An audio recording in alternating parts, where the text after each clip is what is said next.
This is Miss Stalick, and we're going to start out with a quick review on finding the area of a triangle. Yesterday you did a little bit of a discovery where you took a parallelogram and then cut it using the diagonal, so you cut it in half. So hopefully you kind of got the idea of how you find the area of a triangle. Today we're going to be just a little more direct with that instruction. So in front of you, you have a picture of 4 different triangles. The very first triangle, the top triangle, looks like this. This, by the way, is what we call an acute triangle because all 3 angles are less than 90 degrees. Isn't it cute?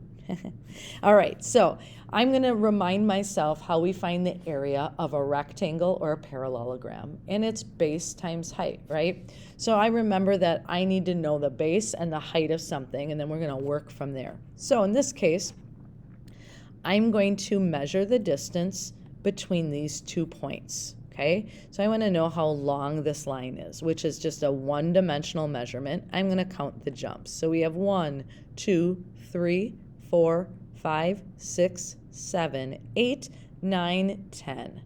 Okay, so please make sure that you are writing the base is 10 units. All right, now the height, it's not quite as obvious, but we talked about this yesterday, that the height is always a perpendicular line to the base. And in this case, there isn't a perpendicular line that I see, so I'm going to have to just kind of sketch it in so I can see where it is. Perpendicular, remember, means 90-degree angle, okay? And it's perpendicular from the base, and it goes to the tallest point of the shape. I didn't mention that part before. So I'm just going to notice how I'm making it a dashed line so that you know that it's just identifying what the height is. It's not necessarily part of the triangle, but it's identifying the height. So I can see where the height is located or where we can see it, and then I'm going to count the hops or the jumps. We have 1, 2, 3, 4, 5. All right. So I know the base of this triangle is 10 and the height is 5. If I would take the base times the height, that actually gets me the area of a parallelogram. So that would actually get me the area, and you don't have to draw this in unless you would like to. It would actually get me the area of this. Okay, so you can see that parallelogram that would be developed if I took 10 times 5. Well, I know that if I take 10 times 5, I know that I get 50, right? That I know. But I also know that I would put a cut mark here, right? I would cut this out, and I would only need half of 50, right? So a way I would write that is base times height and then divided by 2. Okay, I could write it like this. So I'm going to make this a little bit clearer so you can see it. So the formula, or the way in which we find it, would be written base times height. That's a little dot there. I'll make it a little darker. Divided by 2. If I'm putting the math into it, in this case, it would be 10 times 5. That would give me the area of the parallelogram, and then when I cut it in half, it gives me the triangle. It gives me half of the parallelogram. So it would look like 50 over 2, and we know that 50 over 2 is the same as saying 50 divided by 2. So my answer for the area of this triangle is 25 units squared. So that wasn't too bad. The unfortunate part is that we have different types of triangles, so we're going to try it with a different one. So in this case, it's the second one that you see on your paper. This is what we call an obtuse triangle, and the reason why is we have one obtuse angle. This angle down here is greater than 90 degrees, so we call this an obtuse triangle. So you're going to see how that kind of changes things a little bit here. So I'm going to look at my base. It's the measurement from this point to this point. I'm going to count my hops. We have 1, 2, 3, 4, 5, 6, 7. That was not hard.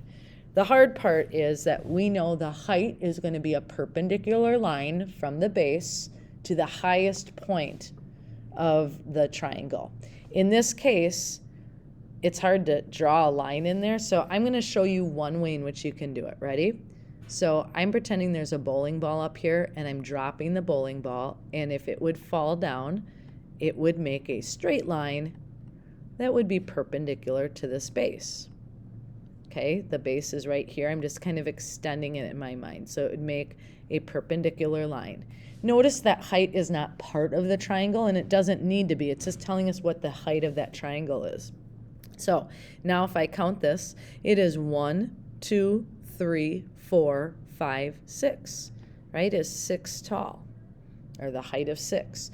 So the base of this is 7, and the height of this is 6. Even though the height is shown on the outside of the triangle, that's okay. It's still a perpendicular line from the base to the highest point of the triangle.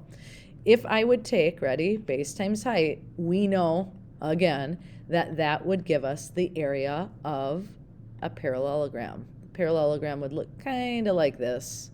It's not going to be drawn perfect because I didn't measure it out, but it gives you a visual. That is the worst straight line ever. But you can kind of visually see that parallelogram. But now if I divide it in half, I would only get half of the area of the parallelogram, which is that triangle, okay? So we have 7 times 6 divided by 2. Now some of you are like, wait, hold on. It was written differently in the last one. I wrote it kind of like a fraction sign, right? Like 50 over 2, the numerator and the denominator. Yeah, a fraction is a division problem, or you can write it like this. 7 times 6, and then divide it by 2. So I know 7 times 6 is 42. And cut that in half. So I know the measurement, or excuse me, not the measurement, but the area of this triangle is 21 units squared.